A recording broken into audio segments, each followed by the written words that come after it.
I'll be showing you how to redeem codes in Bloons Tower Defense 6. As you can see, this is the battle interface or the mini interface inside the game. You can explore different things here, like the play, your collected heroes, your monkeys, your social, and your powers and knowledge.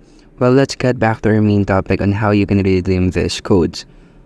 The best way to redeem codes in Bloons Tower Defense is to head in the settings, which you will see in the top left corner of the screen, which is this. Once you click this, it will open this interface of the settings. And I want you to focus on this green icon on the top, which is the redeem code. Once you click this, it will open the interface of redeeming your code. So make sure that the code that you are redeeming is working, since it will give you the best rewards from Bloons Tower Defense 6.